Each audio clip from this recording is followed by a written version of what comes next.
Bismillahirrahmanirrahim. Bismillahirrahmanirrahim. Assalamualaikum warahmatullahi wabarakatuh. Sahabat yang beriman, berbuat baik terhadap diri sendiri dan sesama makhluk menjadi perkara yang sangat dicintai oleh Allah Subhanahu wa Ta'ala. Hal inilah yang nantinya menjadi bekal di hari akhir untuk bisa mencapai surga abadi yang dijanjikan oleh Allah Subhanahu wa Ta'ala. Namun kurangnya pengetahuan dan iman membuat manusia justru tanpa sadar melakukan hal yang dibenci oleh Allah. Kosongnya ilmu dari dalam diri menyeret hanyut kepada perkara-perkara yang seharusnya senantiasa dihindari. Ada 10 hal yang sangat dibenci Allah Subhanahu wa Ta'ala dan tidak seharusnya manusia terjerat di dalam perangkap tersebut. Beberapa perkara di antaranya ada yang disadari, namun ada sebagian perkara yang dianggap sebagai kesalahan kecil saja. Misalnya seperti sifat malas para pemuda, sifat tentara perang yang takut terhadap lawan, bahkan para ahli ibadah namun menyombongkan ketaatannya juga tidak luput dari kebencian Allah tersebut. Berikut ini 10 hal yang dibenci Allah Subhanahu wa Ta'ala dan bisa menjadi pengetahuan bagi Anda. 1. Kikirnya orang-orang kaya. Kikir atau pelit merupakan penyakit hati yang timbul karena manusia terlalu cinta pada harta sehingga tidak mau bersedekah. Hal ini merupakan perkara yang dibenci Allah Subhanahu wa Ta'ala, terlebih jika dilakukan oleh orang kaya. Harta yang dimiliki seharusnya dimanfaatkan di jalan Allah atau disedekahkan, bukan justru disimpan dan enggan membantu sesama manusia yang membutuhkan. Allah Subhanahu wa Ta'ala memperingatkan umat manusia agar tidak kikir terhadap harta yang telah diberikan.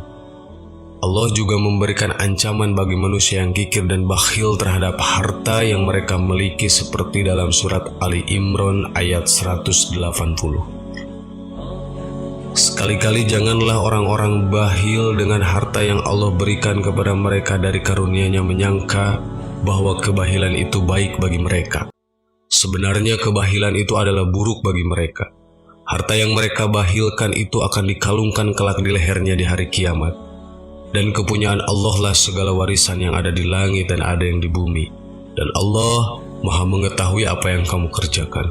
Ali Imran ayat 180. Maka setelah Allah memberikan kepada mereka sebagian dari karunia-Nya, mereka kikir dengan karunia itu dan ia berpaling, dan mereka memanglah orang-orang yang selalu membelakangi kebenaran. Surat At-Taubat ayat 76.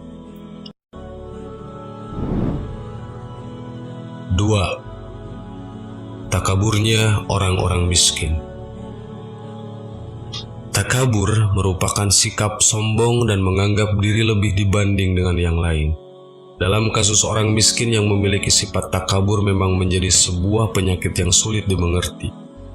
Tidak bisa dipahami kenapa sifat ini bisa dimiliki dengan kondisi yang minim harta, orang masih bisa menyombongkan diri terhadap orang lain.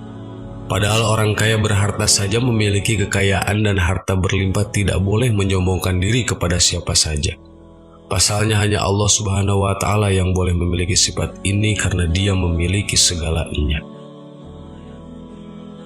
Sembahlah Allah dan janganlah kamu mempersekutukannya dengan suatu apapun, dan berbuat baiklah kepada kedua orang tua, karib kerabat, anak-anak yatim, orang-orang miskin, tetangga yang dekat dan tetangga yang jauh, teman sejawat, ibnu sabil dan hamba sahayamu.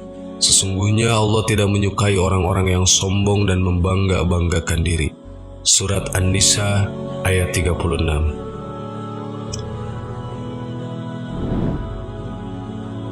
3. Rakusnya para ulama terhadap dunia. Kebencian Allah Subhanahu wa Ta'ala juga tidak luput dari para ulama yang menjadi perantara dalam menyampaikan kebaikan. Namun hanya kepada ulama yang rakus terhadap kehidupan dunia. Ulama sebagai penyuruh akhlak dan moralitas hendaknya menyadari bahwa dirinya ditatap, disorot, dan diamati oleh sekian ribu mata yang senantiasa menanti perilaku lurusnya. Sebagai pewaris para nabi, sudah sepantasnya mereka tidak terlalu berpikir mewariskan dunia pada anak-anaknya. Namun yang dia pikirkan bagaimana mewariskan ilmu pada generasinya. Sifat rakus demi dunia ini menyebabkan seorang ulama akan jauh dari perburuan pada hari akhirat dan melemahkan umat. Para ulama mencintai semua hal yang bersifat dunia akan dipastikan kehilangan karisma dan martabat keulamaannya. Mereka bisa mendapat julukan sebagai ulama dunia atau ulama su, yang artinya adalah ulama yang buruk. Celakalah bagi umatku dari ulama buruk yang menjadikan agama ini sebagai komoditas yang mereka jual pada para penguasa mereka di zamannya demi meraup keuntungan untuk diri mereka sendiri. Allah pasti tidak akan menjadikan bisnis mereka memperoleh keuntungan. Hadis riwayat Hakim. 4. Minimnya rasa malu para wanita. Secara fitrah, wanita dihadirkan dengan perasaan malu yang luar biasa. Hal ini akan tercermin dari cara mereka berbicara, memandang, serta kelembutan-kelembutan yang terefleksi dari perilaku mereka yang senantiasa berhiaskan rasa malu. Maka bagi wanita yang minim rasa malu, maka Allah Subhanahu wa Ta'ala akan membencinya. Misalnya, biasa saja menampakkan auratnya di hadapan pria yang bukan suaminya. Malu adalah mahkota seorang wanita, dan kehilangan rasa malu sama dengan kehilangan mahkotanya. Maka jangan heran jika Allah murka karena maksiat mereka. 5. Orang yang sudah tua renta namun tetap mengejar dunia.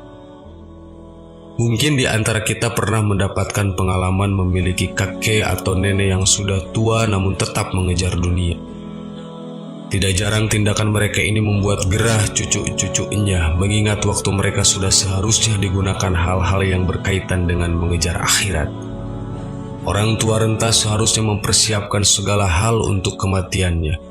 Orang tua yang masih senang dunia, mabuk di dalamnya, berebut kenikmatan yang hanya sementara tentu saja sangat Allah benci.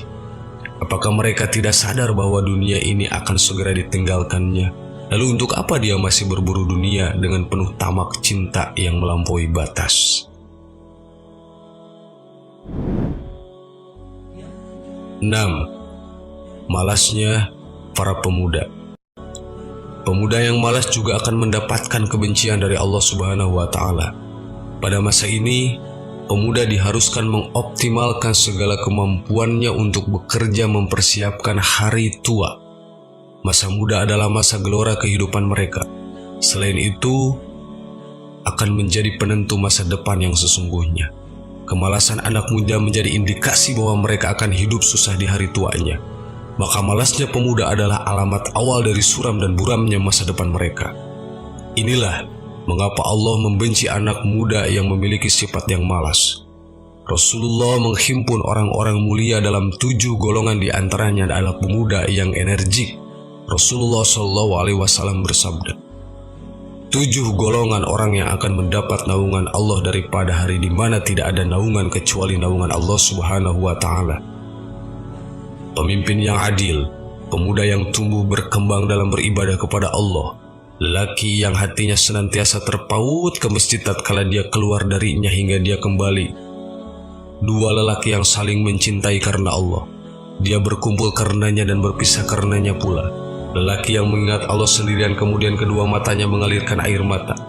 Lelaki yang dipanggil oleh seorang wanita yang memiliki kedudukan dan cantik lalu ia berkata, "Sesungguhnya aku takut kepada Allah." Seseorang yang bersedekah lalu dia menyembunyikan sampai-sampai tangan kirinya tidak tahu apa yang diinfakkan tangan kanannya. Hadis riwayat Malik, Tirmidzi, dan Bukhari Muslim. 7. Kejinya para penguasa. Pemimpin sebagaimana diisyaratkan hadis tadi juga seharusnya berbuat adil, bukan berlaku kejam agar mereka mendapat naungan Allah di hari kiamat.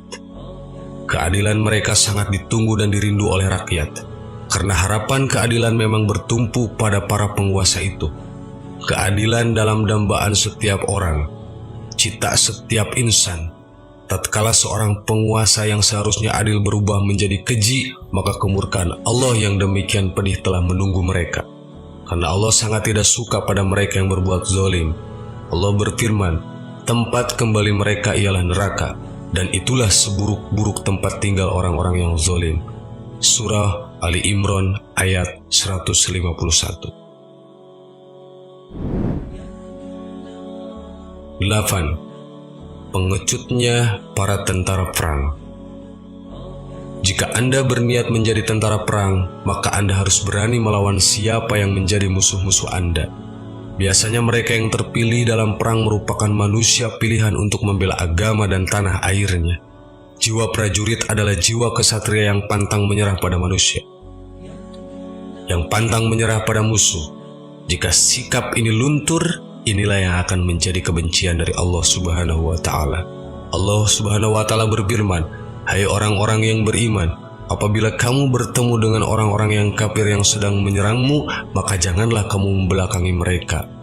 Al-Anfal ayat 15. 9. Ujubnya para jahid. Ujub adalah penyakit hati yang bisa menyerang siapa saja, tidak terkecuali pada jahid yang banyak menghindari dunia dan lebih dekat pada akhirat. Namun kejahidan mereka akan menuai murka Allah jika dalam kejahidan itu bergemuruh ujub membuncah dalam ucapan dan perilaku mereka. Rasulullah SAW bersabda yang artinya, 3 perkara yang menghancurkan: 1. Kekikiran yang dituruti, hawa nafsu yang diikuti, dan ketiga, ujub dengan pendapat sendiri. Hadis riwayat Bazar dan At-Tabrani. 10. Riyaknya para ahli ibadah. Allah Subhanahu wa Ta'ala juga membenci para ahli ibadah, namun riya menyelimuti seluruh ritual ibadahnya. Mereka biasanya menginginkan pujian dari manusia, padahal riya itu adalah syirik kecil yang sangat diwanti-wanti oleh Rasulullah SAW agar kita meninggalkannya. Maka, jika kita menjadi orang kaya, dermawanlah pada sesama. Jika kita ditakdirkan menjadi orang miskin, lebih rendah hatilah pada manusia. Jika kita menjadi ulama, janganlah rakus pada dunia. Jika Anda seorang wanita, maka ingat bahwa mahkota Anda ada pada rasa malu Anda. Jika kita telah tua renta, maka segeralah rakus pada akhirat. Jika kita masih muda, maka semangatlah bekerja untuk mengisi amanah khilafah di dunia yang Allah bebankan kepada kita. Wallahu a'lam. Assalamualaikum warahmatullahi wabarakatuh.